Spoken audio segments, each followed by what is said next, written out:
என்னையா சமையற்காரர் நீர்? மன்னரை திருப்திப்படுத்த முடியவில்லை என்றால் எதற்காக அந்த பணியை செய்கிறீர் நீர்? நான் என்ன செய்வது? என்னால் முடிந்த வரையில் தினமும் துரிதமாகத்தான் சமையல் செய்து வருகிறேன். பலவிதமான காய்கறிகளை போட்டுத்தான் சமைக்கிறேன். இருப்பினும் தினமும் கத்திரிக்காயும் அவரைக்காயும் தானா? அகத்திக்கீரையும் அரைக்கீரையும் தானா? இதை விட்டால் உனக்கு வேறொன்றும் தெரியாதா என்று கூறி என் முகத்தில் தட்டை வீசி எறிகிறார். நியாயம்தானே? நீங்களும் புதிதாக ஏதாவது கற்றுக்கொண்டு பல வகையான காய்கறிகளை நீங்கள் தான் சமைக்க வேண்டும். நீங்களே சந்தைக்கு சென்று நல்ல காய்கறிகளாக பார்த்து வாங்க வேண்டும். கறிவேப்பிலையில் என்ன செய்யலாம் என்று யோசிக்க வேண்டும். நெல்லிக்காயை வேறு எப்படி பயன்படுத்தலாம் என்று தெரிந்து கொள்ள வேண்டும். அதற்கெல்லாம் எனக்கு எங்கே நேரம் இருக்கிறது தளபதியாரே? அரண்மனையில் உள்ள அத்தனை பேருக்கும் நான் தானே சமைத்து போட வேண்டும். மேலும் புதிதாய் எதையாவது கற்றுக்கொள்ளக்கூடிய வயதா எனக்கு? தட்டில் மட்டும் அடிபட்டு கொள்ளக்கூடிய வயதாவும் அது வயது. ஏதோ எனக்கு தெரிந்ததை சொல்லிவிட்டேன். இனி உமது பணி அரண்மனையில் தொடர வேண்டும் என்றால் மன்னரை கவரும்படி ஏதேனும் புது வகையில் சமையல் செய்யும்.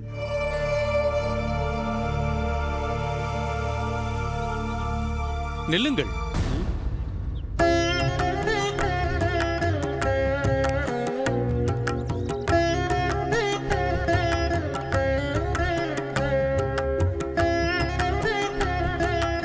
நமஸ்காரம். நமஸ்காரம். யார் நீங்கள்? தற்போது உங்களுக்குள்ள பிரச்சனையை தீர்க்க வந்தவன். மன்னர் உங்களுக்கு புகழாரம் சூட்ட உதவப் போகிறவன். உங்களை இதற்கு முன் நான் பார்த்ததே இல்லையே. நான் யார் என்று உங்களுக்கு தெரியுமா? தெரியாது. மன்னரிடம் என்ன பணி செய்கிறேன் என்பதாவது உங்களுக்கு தெரியுமா? தெரியாது. இதெல்லாம் தெரியாமல் மன்னர் எனக்கு புகழாரம் சூட்டுவார் என்று எப்படி சொல்கிறீர்கள்? தவறாக நினைக்க வேண்டாம். நீங்களும் தளபதியாரும் பேசிக் கொண்டிருந்தது என் செவிகளில் விழுந்தது. அதை வைத்துத்தான் உங்களின் பிரச்சனைக்கு என்னிடம் தகுந்த தீர்வு இருக்கிறது என்று சொன்னேன். என் பெயர் மணக்கால் நம்பி. மூலிகைகள் பற்றியும் கீரை வகைகள் பற்றியும் நிறைய அறிந்து வைத்திருப்பவன் நான். உங்கள் மன்னருக்கு பித்தம் நிறைய சேர்ந்திருக்கிறது. பித்தம் கோபத்தை தலைக்கேறச் செய்து தட்டை வீசச் சொல்லும். அதையே ஏன் சொல்லிக் கொண்டிருக்கிறீர்? எத்தை தின்றால் பித்தம் தெளியும், அத்தை சொல்லுங்கள். சொல்கிறேன். அதற்குத்தானே வந்திருக்கிறேன்.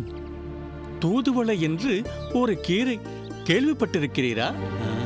அதை உணவில் சேர்த்தால் விருந்தாகவும் இருக்கும், மருந்தாகவும் இருக்கும். மன்னரின் கோபத்தை தணிக்க தூதுவளை கீரைதான் ஒரே வழி.